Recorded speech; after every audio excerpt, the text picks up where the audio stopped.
Ay nagki-crave ng cake, gusto niyong kumain ng cake? Tara, gagawa tayo ng cake sa tatlong ingredients lamang.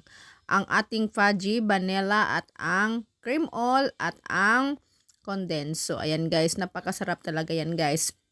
Ang may gusto talaga gumawa niyan guys yung anak ko dahil napanood niya daw yan sa YouTube. Ganyan kasi siya, kung anong pinapanood, tinatry rin niya. Pero worth it guys, promise ang sarap. Try nyo guys.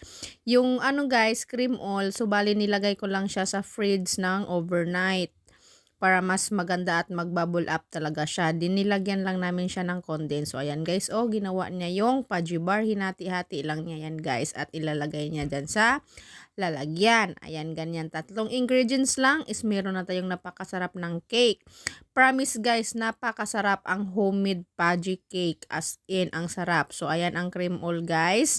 Ang nilagay natin sa fridge na overnight na cream all, din lagyan din natin siya ng condensed pangpalasa. So ayan, kung wala rin naman kayong mixer na ganyan guys, pwede naman yung pangbatil natin sa itlog or tinidor, ganyan, basta magbubble up lang yung ating cream all na may condensed. So ayan na guys, i-spread lang natin yung ating nagawa na cream all, no, all purpose cream. Kahit anong all-purpose, basta ganyan guys. O cream siya. Ayan na.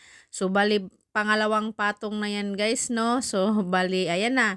Na-coat na siya. So, ang gusto niya is tatapingan pa natin ng fudgy bar kasi may natirang fudgy bar. Ayan lamang guys. Thank you for watching.